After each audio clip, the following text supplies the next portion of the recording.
Hey guys, go ahead and started since I'm sitting here, and some people are chatting already, so why not? But here's a look at where the press conference will be. Long time no see. I know, man. Same here. Same here. So I have to say that my theory on this, we found some new evidence would have been more toward the ninja or something to do with the GPS data, or some person saw somebody that looked suspicious somewhere else, something like that. I didn't see it coming like this, that they would say that, or if it were going to be about the jury, that it would be, this person looked on social media, this person told somebody else they already had their mind made up, things like that. I didn't see this coming, that they would say that the clerk was involved. If you're in Walterboro, this looks familiar. And the issue with this, of course, is there are several statements, and maybe they're all true, maybe none of them are true, maybe some of them are true, but several of them are serious. While I'm here, everybody's audio's good? Yeah, my audio's good, thanks. You're good? Yes, thank you. Yes. He's pointing at, wait, he's pointing at you over there. He's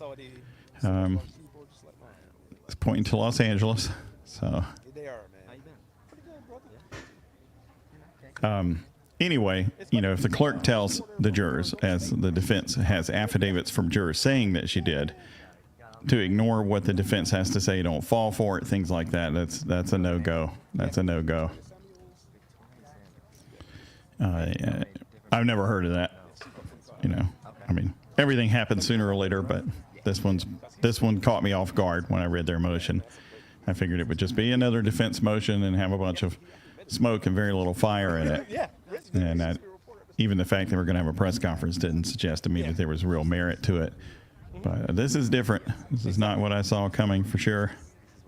That's how he was as a sports reporter here. Yeah. Will the clerk be charged with something if the allegations are true? Your audio's good? And I don't know about that, because here's a reason why. Is if the judge has an evidentiary hearing, and if the judge concludes that this happened to the standard that they have to meet to throw out the verdict, that doesn't mean that the state would think it could meet its standard beyond a reasonable doubt to charge her with a crime. But it might mean that. I don't know about that. Now, the clerk hasn't had her say in this. And again, while all of it could be true, none of it can be true. We don't know the answer to that. But if we want to do a hypothetical, let's say there is some serious concern about what you just raised there about a potential criminal liability. What if they have the evidentiary hearing and people start taking the Fifth Amendment, pleading the Fifth? Wouldn't that be interesting? There's also a good question on the other video I did a little while ago. Can this affect other cases? Who knows at this stage? I mean, this was bizarre. This was strange. Like, how much crookedness is there down there? Then, if you're somebody who lacked confidence in the case to begin with, and you see this kind of thing, well, that's just going to solidify your opinion of the whole system down there. And how can you argue against that? I guess one way will be to see how the system responds to it.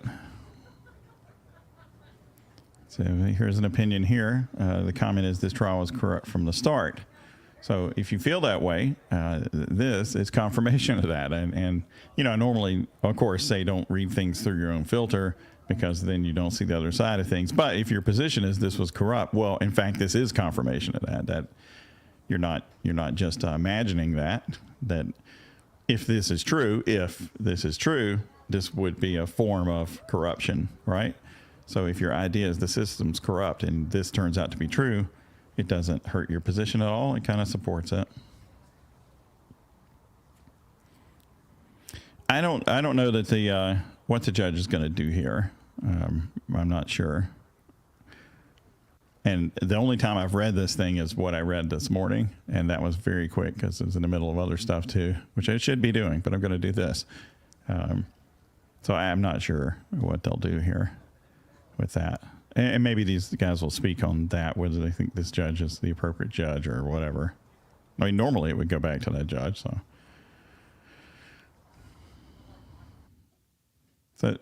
of course, the big question is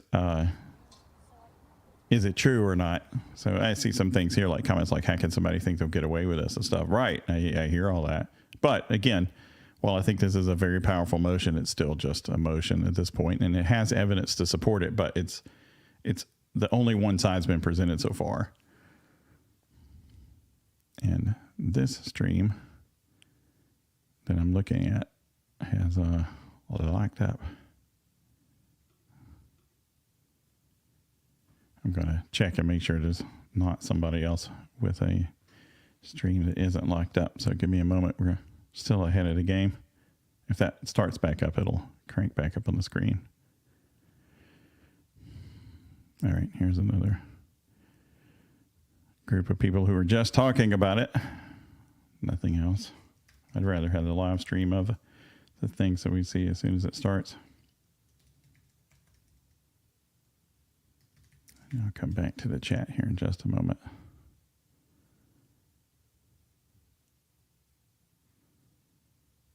Not seeing it. It's possible they froze the stream. Right now I'm not seeing other places with it. That's what it looks like. If I were the clerk, I would certainly be seeking legal advice, whether I said those things or didn't say those things or said something that I hope nobody actually thought that's what I said. Even if you didn't say any of it right now, you could be in hot water.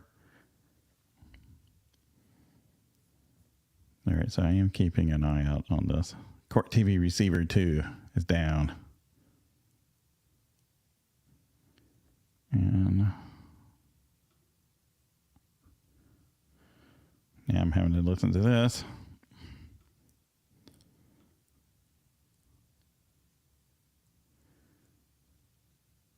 All right, so there is a stream out there, and I'm going to switch over to it for the moment. I mean, they're not doing anything but talking at the mics, but I want to be ready to rock when they do go. And now they put other people talking on that one. Why can't we just watch it?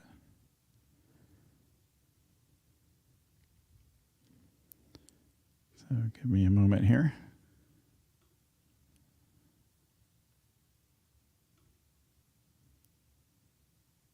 Yeah, they're not showing it on Law and Crime yet either. They're just talking about it. I just want to make sure I don't miss the start of this, which I don't think we will.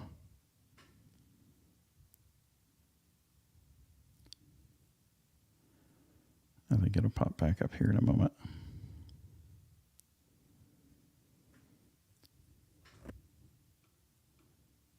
So yeah, you're saying in your opinion he did the crime. That's also my opinion. I know everybody doesn't agree with that, but I think the idea is if this stuff turns out to be true, the verdict should go away.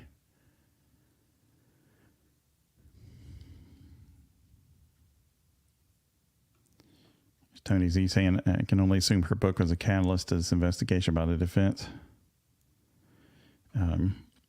It kind of struck me like that, right? Because here comes this motion in September, and her book just came out, what, a month ago? So maybe that did spark some of this. I'm not sure. Yeah, he will stay gone. So the comment for anyone who's just listening, he's still going to spend the rest of his life in prison for the financial crimes, right? Because he's certainly a thief, and nobody disputes that, fortunately. He doesn't even dispute it at this stage. So how lovely of him. Still checking in case we get a live stream of it.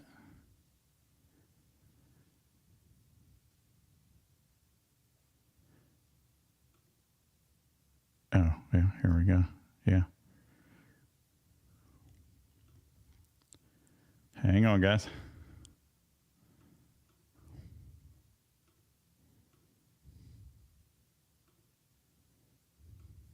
On initiating any investigation of these allegations, since they are heavily invested in maintaining Alex's convictions.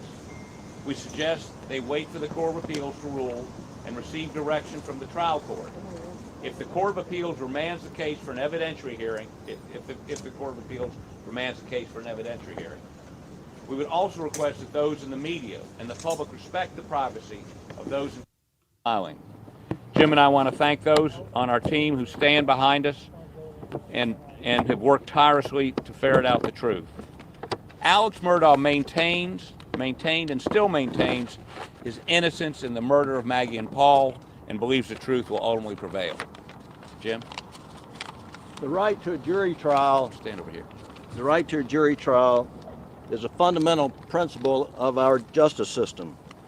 Jurors must be free from outside influences and must decide the case solely on the evidence presented in the courtroom, subject to the rules of evidence, subject to the rules of the court, and most importantly, subject to the crucible of cross-examination that's guaranteed by the Sixth Amendment to the Constitution, and that is the right to confront witnesses.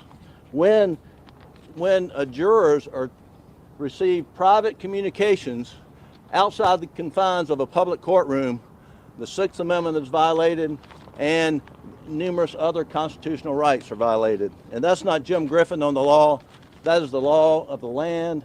And I want to quote from a decision from the South Carolina Court of Appeals, which is behind me, and it states this: where there is a private communication of a court official to members of the jury, an occurrence which cannot be tolerated if the sanctity of the jury system is to be maintained, a new trial must be granted unless it clearly appears that the subject matter of the communication was harmless and could not have affected the verdict.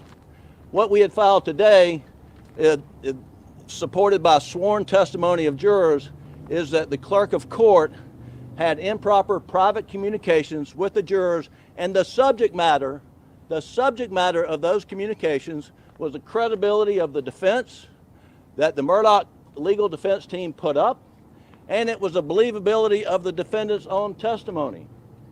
Now, there's been a lot of talked about whether Alex should have taken the stand. I can assure you, when we considered what factors and what we should and should not do and considered whether he should take the stand, we never considered the likelihood, as reported to us by the jurors, that the clerk of court would go in to the sanctity of the jury room before he testified and tell the jurors, don't be fooled by his testimony.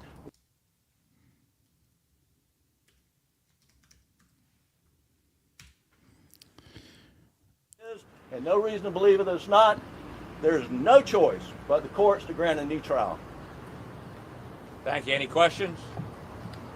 No? Okay. How could they not have a question? Yeah, come on. Pulled away at those cells. Did you guys see that, or did you find out after the fact? Well, I think we observed it. We did. No, I was there. Yeah. I was there. I watched it. But I mean, look, we were not looking to impute any nefarious conduct. But clearly, what the jurors reported to us, that they were off talking, the forelady and the clerk.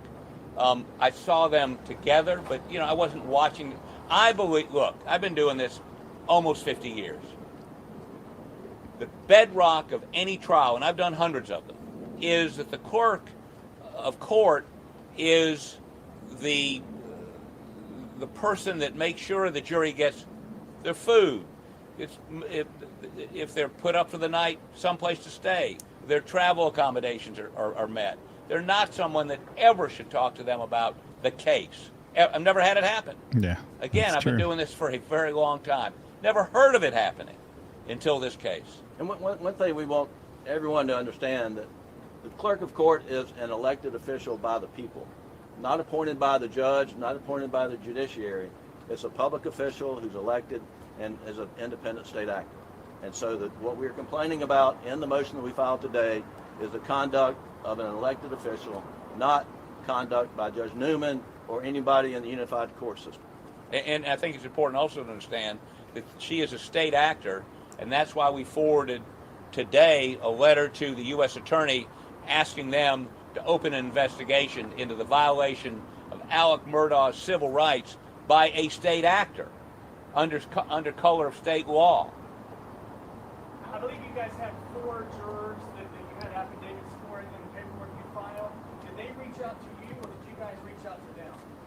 Well, this is an interesting story. Let Jim tell you. So immediately in the aftermath of the verdict, we had received information that we needed to look into what happened in the jury room. We started down that road, and we met a zone of silence. No jurors would speak to us. And so we were, what I like to call, we were given the Heisman, right? And then when the clerk of court wrote her book, published her book, that zone of silence collapsed. And jurors were upset about that, the ones we talked with. That answers Tony's question. They were more than question. willing to come forward and tell us the things that we had sort of heard through a whisper campaign, but, and so as a result of that, we were able to interview some jurors. Now, there were still a number of jurors who maintained that zone of silence, who have not talked to us. We did try to reach out to most all of them that we could get in touch with, but the information we got, I can tell you, was independent of each juror. The first juror we talked to, we got information about Ms. Hill saying, "Don't be fooled." And then the second juror, independent of the first juror, says the same thing, and the third juror, independent of the other two, say the same thing. And so we're very confident that the information is accurate. Well, the expectation timeline. What a ruling will be, how fast you want it. Ask them. I mean, we don't have any control over that. We just did receive a They're notice standing in front of the Court from of the Court of Appeals. Appeals that the Attorney General has 10 days to respond to our motion. Okay? Now, I think what's interesting to me, again, having done this for so long, is that once we had that initial contact with that first juror, we began going around. We had a list and knocking on, literally on Sundays, knocking on jurors' doors, asking them to speak with us. Some of them wouldn't come out. Some of us told us never to come back. But some did, and some talked to us. I'll give you an example. And one of the things we heard was once the jury went out, even though there were 6 smokers and they were given smoke breaks during the entire trial, once the jury went out, they were told no more smoke breaks. No, you're not. People that want nicotine, you're going to have to get a verdict first. I mean, it's that kind of stuff. Now that indicates something, and the court would be the one to communicate that. Why? So a bunch of folks told us stuff that appeared to be inconsequential, but in the total context indicated to us that what we've put in this petition about the clerk is credible. And based on sworn testimony from 2 jurors, and we interviewed a third. My paralegal, Holly Miller, has given you an affidavit or filed an affidavit on what she told us. A lot of these folks just don't want to get involved, but they're going to be involved if we get a hearing, because each and every one of them is going to have to testify in an open court before you as to what happened and what didn't happen. It would appear that Wait, one at a time. Who? It would appear that Judge Newman was at least aware of some of the allegations that you talk about in your motion. For example, the Facebook post with juror 785, and the judge actually said, "Oh boy, I'm not too pleased about the clerk interrogating a juror as opposed to coming to me and happening it to me." Well, and that's a good point. There's no suggestion that the judge did anything untoward. But what that does do, if it comes back, he may end up being a witness. So, I mean, that's interesting. But until the Court of Appeals acts, that issue does not have to be dealt with. But if the fact is that the court was aware of some of these issues but still didn't intervene, how concerned are you? We don't know. We don't know that he didn't intervene. That's what I'm saying. He's a witness. We need to know. Do you feel that this evidence is strong enough such that it could have changed the verdict had it been introduced in trial? That's not the legal test.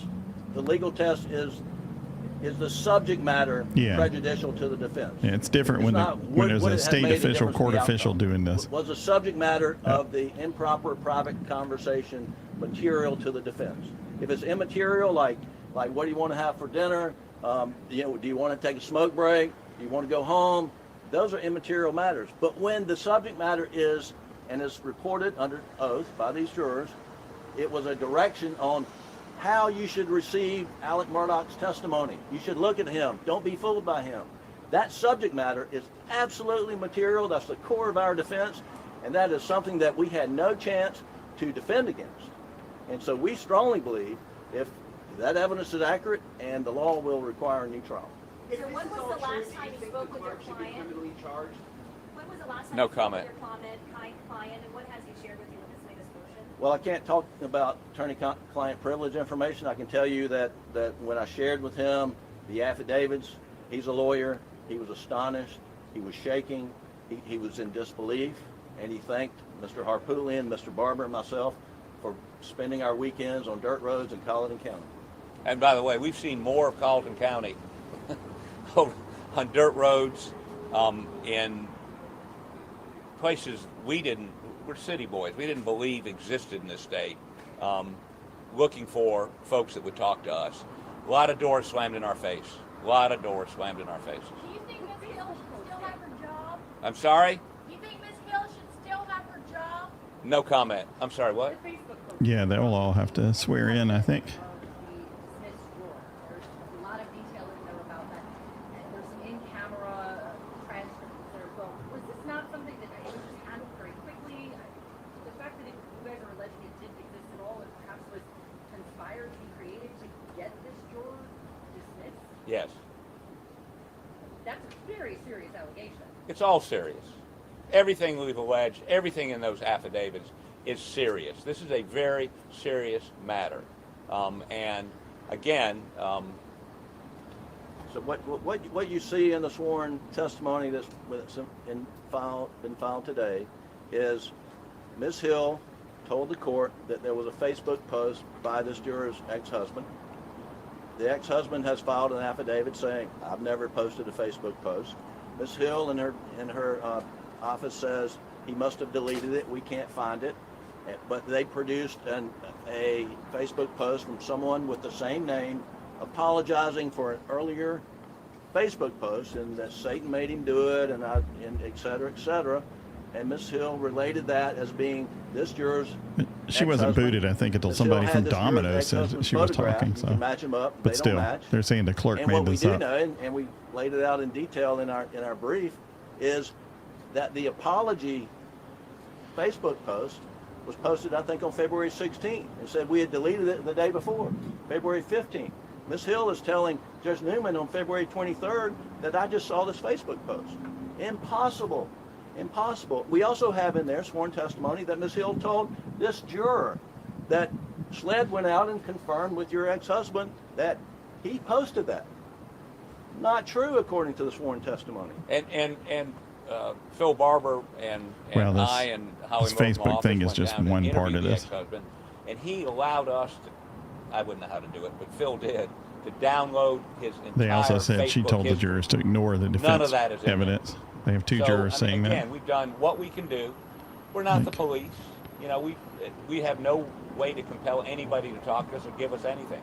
We've asked very nicely. Now, I will say this. The two jurors that gave affidavits have an attorney, Joe McCullough, who was skulking around here a moment ago back there.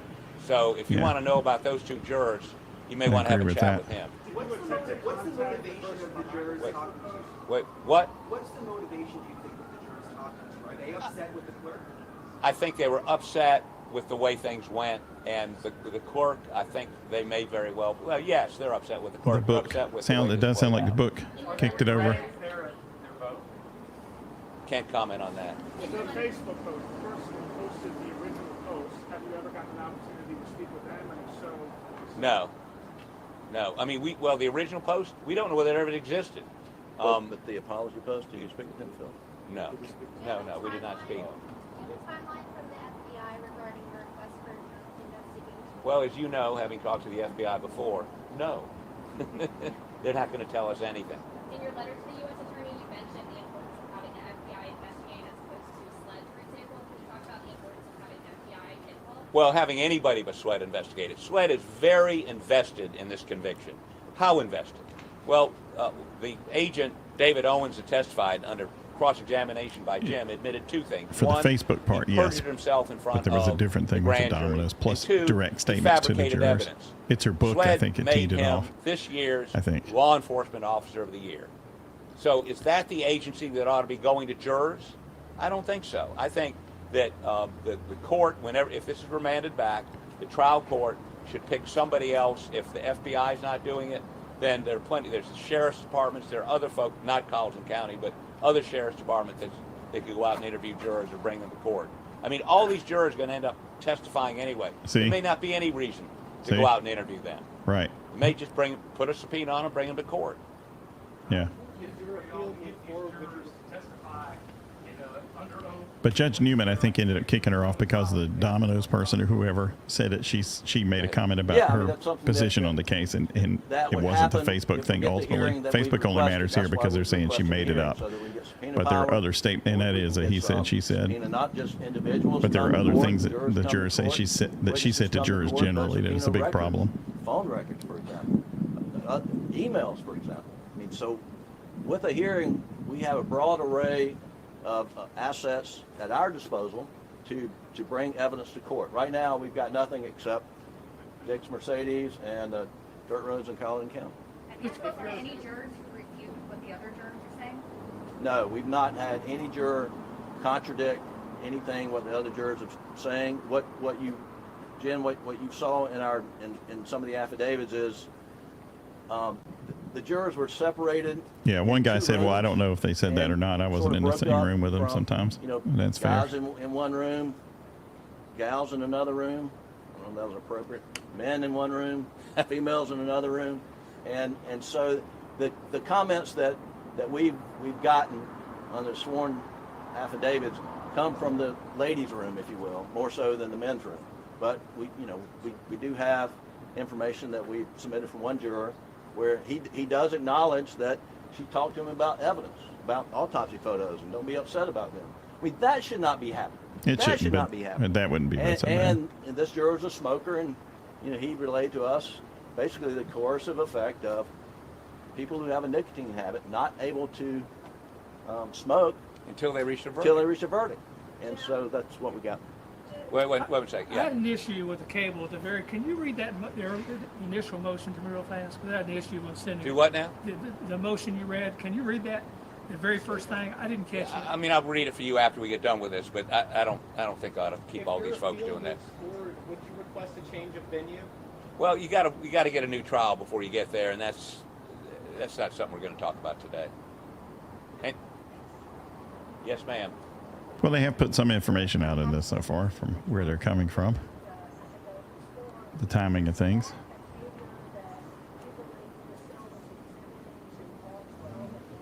We don't. Well, we know some of the statements were made in front of the jurors in the one jury room. Now, understand I think there are only 6 jurors in that room, or maybe 8. I'm not sure, but not all the jurors would have been present for all the statements. Clearly, they were given in one room or the other.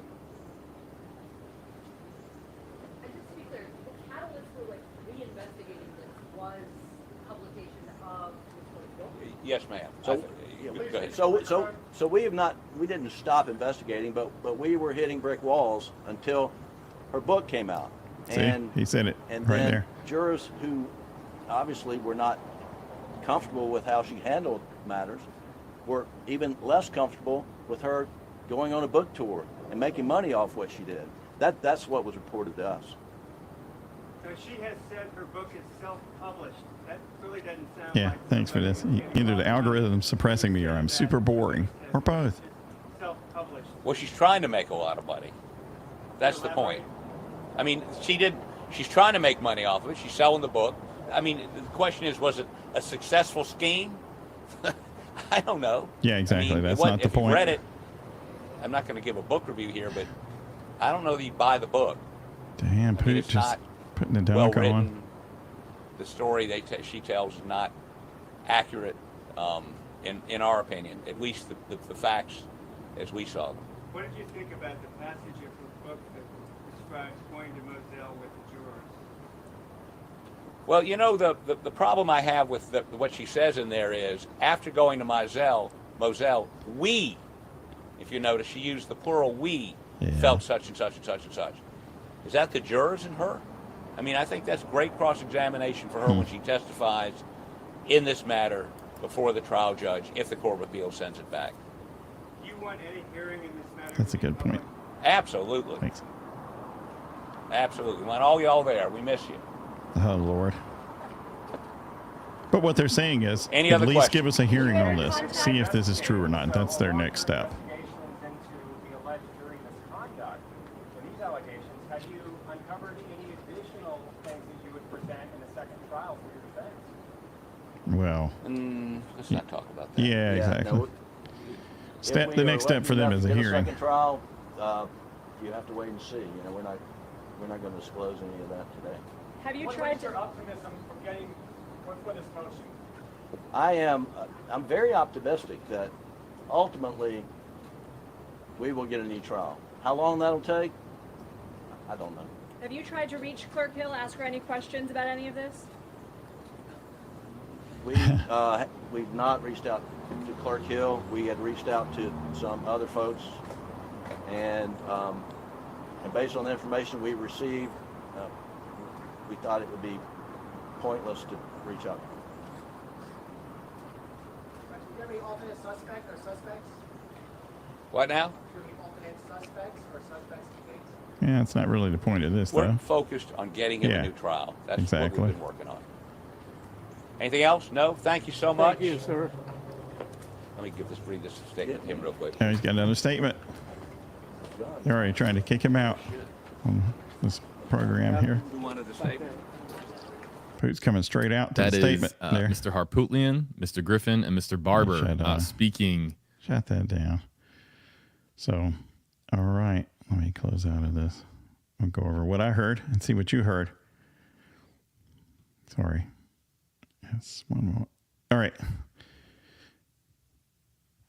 Yeah, so I see a lot of things there in terms of, hey, the state was crooked. Maybe the judge was biased. I don't think anybody called him crooked or whatever. I don't know that those things relate directly to what this clerk is alleged to have done. And in fact, Harpootlian says we're not accusing Newman of anything wrong here. So I don't know. You know, Newman's rulings in terms of actus reus and the financial crimes and how long they spent on that. Yeah, it struck me that they were going on too long with that too. I'm like, are they ever going to try and connect this murder to him or not? So I get that. Now, in my opinion, he did it. However, you know, that relies on how you logically connect evidence together. And if you don't see it the same way, then you wouldn't have the same opinion I do. So I get that. But the point is, obviously, if you think he didn't do it, then you think he should get a new trial anyway, right? Because this is an injustice. But if you think he did do it, the test of whether you're playing by the rules of the system is he did it. He murdered these two people. But if this happened, the verdict shouldn't stand. And to me, that's the case here is what these attorneys said, which is you go to the next step, which is an evidentiary hearing. You don't just get a new trial. So first they want an evidentiary hearing, right? And then people will testify. And in this case, they said the judge may be a witness. So that kind of answers the question about whether there'll be somebody different deciding this. And actually, I haven't looked up their procedure. I assume that there'll be a trial level judge doing this evidentiary hearing ordered by the Court of Appeals, but I'm not sure how they handle it. At any rate, so they do that, and then that judge makes a decision whether this conviction should be vacated or not. And usually if you have something like this, you've got to show, if you're the defense, that it's not harmless error, that it would have impacted the verdict. But what they're saying, based on the case law they've got, is if it's a state actor, a court official doing the talking to the jury, then the test becomes whether the subject matter relates to the trial or not. And the affidavits they have say that it does. So who's lying here, right? If the jurors gave these sworn affidavits, are they going to come in and support that? Or are the jurors liars too? You know, so assuming they support it, this is going to be hot, because the clerk is probably going to say, I didn't say that. And so this is going to be a big contention here for this evidentiary hearing. That's what I think will be quite spicy. So I think, to me, you know, if it's true, the conviction has to be thrown out, even though I think he did it. And if it's not true, then, you know, it wouldn't be thrown out on that basis. But an evidentiary hearing is, guess what? A chance to hear evidence. And there is no guarantee that you will know the truth after an evidentiary hearing, just like we all have different opinions after this trial. What the evidence showed, that could be true in this evidentiary hearing too. It's unlikely that the clerk will go, yeah, I really wanted to screw over the jury so I could sell more of my book. She's not going to say that. Even if that's true, she wouldn't say it. And I'm not even saying that's true. So her testimony, if she gives it, will be different than what they're saying. And there'll be other jurors too. So what if the jurors split? Oh, I was in the room the whole time and that never happened. We don't know what the hell's going to happen in this case at this point. But I think, you know, why would jurors lie about that? Well, I think...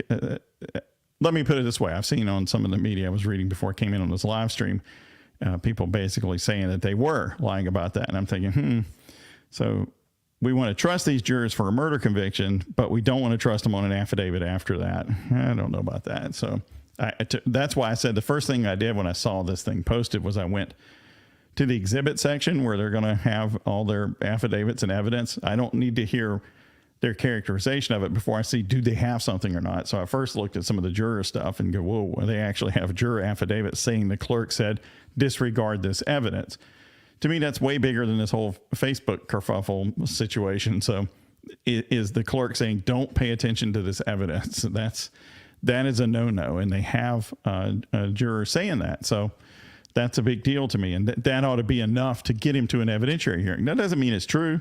That doesn't mean Poot's great and you should trust everything he says. In all these cases, take what the attorneys are saying off the cuff with a grain of salt because they're there to advocate for their clients. And that's why I said the first thing I did was go to look at what evidence do they have? And then I'm going to go back and look and read what they got because they're obviously coming at this from they want the verdict thrown out. What do they have to support it? And I thought this motion was going to be somebody came forward and said they saw somebody jogging down the road or something like that. It could be legitimate or not. I didn't know it was going to be this whole clerk situation. So that's way different. So let's see. Yeah, he's not going to be free, of course, because he has all this, he stole everybody's money. So he's in big trouble there anyway. But, he doesn't want to be convicted of these murders. And if you think he didn't do it, then you fully understand that, right? You fully understand that he doesn't want to be convicted of that. So I don't have a stake in that issue of it one way or the other. I don't know that this case gets clear on the second run through or not, but it's possible that the outcome would be different. I don't know that they'll get 12 people to agree to convict him again with the same evidence.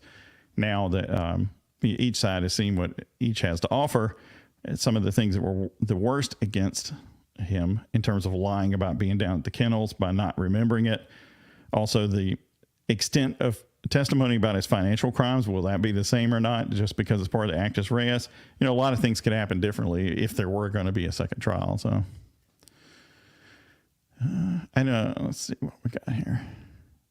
See somebody saying he wants to serve time in federal prison, not state jail. That's a fair point there. Yeah, I hear you on that. It doesn't sound like it's going very well for him in the state facility. He lost his tablet and it does, and his selfies, it didn't look too good. Right. And so I don't think it's a fun place to be. I don't know that federal prison is a blast either, but maybe he would rather be there. Let's see. So I think that's it. So again, this process is, based on what we're hearing now, is they're asking the Court of Appeals to suspend the appeal. And apparently, I didn't catch this in what they were doing there, that they are asking the Court of Appeals, I guess, to allow them leave to file a motion for a new trial. So this is all procedural stuff there in terms of how they're handling that. But if they're successful there, somebody says, yeah, you can file this motion. Well, what's going to happen is they're going to have an evidentiary hearing where a judge is going to decide whether this stuff happened or not.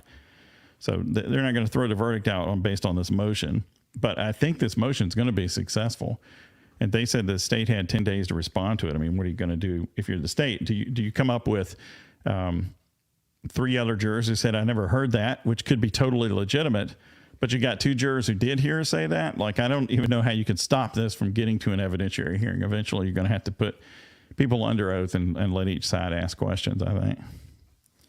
So I don't know how this is going to turn out, but if I were betting on it, I would bet they get the evidentiary hearing, right?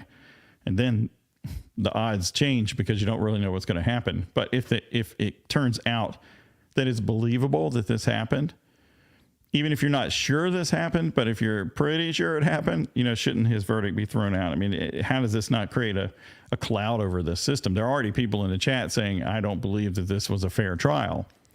And because law enforcement lied, the way the judge handled rulings, and now you have this situation by the clerk. I mean, that's so here's me who's saying, I hear you on some of those things, but I still think he did it. And now I'm all like, yeah, if this is true, he has to have a new trial. And I'm not on the same side as you because I think he did do it. So this definitely is lowering the view of the judicial system. So it's really bad. This was not the motion I thought we'd see. This has a lot of merit. I've seen some people in the chat talking about the Koberger case. So there are a lot of early motions in the Koberger case, and some of them may have merit, but some of them do not, even though people on social media are like, oh my God, yeah, we should change the standard for this thing that's been in place for 200 years. That's not going to happen. Some of those things have no merit, but some of those things could have merit. And that's my point. When somebody asked me, I think yesterday, what do you think about this? I said, I have to wait and look at it because you just don't know. So I didn't buy a lot of what Poot said in the trial about the ninjas and stuff like that. But I buy this. I mean, he's got the goods here that if he's right on this, his conclusion is correct and he should get a new trial. So, I don't swallow what these guys say right off the cuff in any event, but it is what it is. Congratulations on making it as a member for 1 month. So probably Thursday we'll do our live stream. And last I checked, it would be on the exclusionary rule, which is an interesting rule. It's when there's evidence against you. When can it be thrown out because of police violations of how they obtained the evidence? And some people think it's more extensive than it is, that if there's this tiny technical error, whole case gets thrown out, and that's not always true, but sometimes it is true. So we'll see. Oh, look at this. Member for 2 months. Getting long in the tooth there. So hopefully we'll see you later this week. Is it legal for the clerk to write a book on that trial? I'm not aware of why it wouldn't be. Yeah.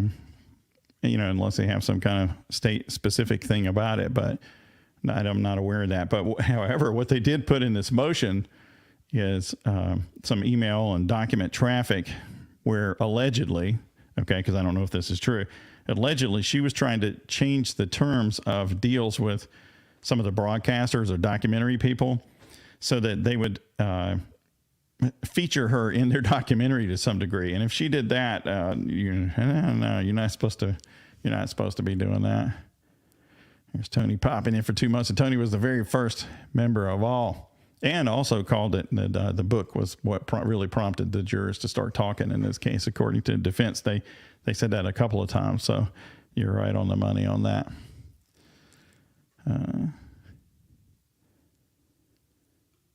If I'm from the South, you know what goes on in small backwoods towns. And I am from the South and from a small backwoods town, but not from South Carolina. You can hear things in the hallways at courtrooms that aren't supposed to be said in the courtroom. That's true, but I'm just got to tell you. I mean, Poot said he'd never seen this happen, right? Well, I never saw it happen either. I never saw a clerk do something like that. So, detective lied to the grand jury. So, yeah, I think there was some of that shown on a very persuasive basis. And so, yeah, I mean, like I say, if you're not trusting some of what's being put out there, I get that. I definitely get that. And in terms of Newman, I like Newman as a judge. I just like his demeanor and he doesn't take a lot of nonsense. But he did let in a lot about the financial stuff. And other attorneys that I talked to, I think it was even on Civil Stream earlier in the case when this is what they were still talking about. Like, is this a bank case or is this a murder case? I get it. And they had a lot of argument about that. And that might have been an issue on appeal. But if the verdict gets thrown out for this, it's not going to matter. And in a second trial, they may limit that more. The idea was that, that this was his whole scope and scheme of what to steal this money and got himself into this situation, and he killed these people as a way to relieve that and get himself out of it. Now, whether you buy that or not is different than understanding that's the idea of why they let in so much of it. But I agree, it was a lot. Yeah, I'm from Virginia and North Carolina, and I'm not meaning to dunk on South Carolina, but I've been in backwoods courtrooms and here, and I haven't seen clerks do that. Now, like Poot said, he wasn't looking to try and criminalize every eye gesture or every expression in the courtroom, because sometimes everybody looks around at each other like, did that person just say that? I mean, people are human beings, it's not robots, but you have to know where the line is. And the line is nowhere near the conduct they've got in their motion. What they've got in their motion is way over the line. A clerk telling jurors, if that happened, don't pay attention to the defense evidence, is a no-go. And that's just one of the things they did. The Facebook thing is bad if she did make it up. I just don't know they're going to be able to prove that. And the judge ultimately said, well, I'm letting you off because someone else said that you made a comment about the case. And I think they said that was from Domino's. Now, they allege in their motion that's a lie, that the witnesses were pressured to say that by SLED. But I didn't go down that rabbit hole because that may be one that just doesn't get proven one way or the other. I think, to me, if you're in the courtroom or back in the jury room and the clerk says, don't pay attention to the defense, that's right there at the top of the pyramid of things that shouldn't be happening. And then you have some other statements. Then down below that, you have, you can't go out on a smoke break and stuff like that. I mean, I agree that's bad, but it's not as bad as at the top of this, which is do not listen to this evidence, which is not what somebody should say. So that's it for that, I think. Yeah, I don't know. I mean, people can say the South's corrupt or whatever they want to, but show me where isn't, all the way to the Vatican. And I guess big cities don't have corrupt legal systems. Corruption is a feature of all human institutions, religion, school, courts. Anything that's got people in it is going to have problems because people create problems, and you have to have systems and processes to try and minimize that. And that's why I can say, like a lot of you can, that even if I think this guy did it, if this kind of activity occurred, they should throw the verdict out, because this violates the rules that we're trying to have for a justice system, to not let individuals taint the system this way. And that's why you have an exclusionary rule. It's why you have Miranda rights and all that. It doesn't always strike the right balance, of course, but that's why that's why the due process is out there, and you have all these rights and things. So that's what that is. Yeah, and here's Steve Gosney saying in here, Detective lied under oath to the grand jury. Indictment was based on the detective's testimony. And I didn't remember the particulars of it because I was just coming into this case at around that time, but I remember hearing about it thinking, yeah, that's pretty persuasive. I just didn't remember how it was. I think it was when I was talking with Uncivil on his stream about it, and he was skeptical at that point of the judge letting in so much of this financial crime stuff. So I don't often obviously say, hey, this guy's, is totally innocent and the state's bad at everything and all that. And I'm not saying he's innocent here, but I do think the defense has the momentum in this motion, and it looks good. You have to see the other side of it. But if what they say is true, this conviction has to get thrown out. That's my opinion. And sorry about it, but the person responsible for it should bear the burden of that. And this is going to get interesting if they do an evidentiary hearing. All right. Well, I think I've told the points that I have to tell. Appreciate everybody's perspective on it. It's interesting. You have the, is he guilty? Is he not guilty? Was the trial fair or not? And then you go off the deep end here to, wait, what happened here and what should we do about it? And I think if true, the case goes away. So anyway, that's it. Thanks. Bye.